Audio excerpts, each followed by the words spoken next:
صحیح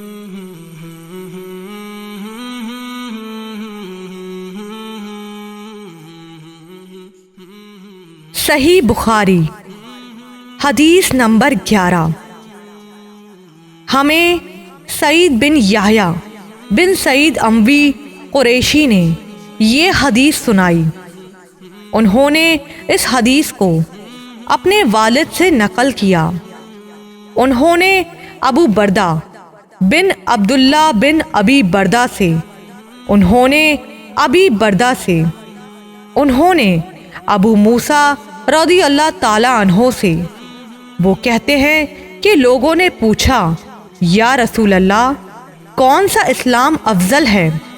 تو نبی کریم صلی اللہ علیہ وآلہ وسلم نے فرمایا، وہ جس کے ماننے والے مسلمانوں کی زبان اور ہاتھ سے سارے مسلمان سلامتی میں رہیں۔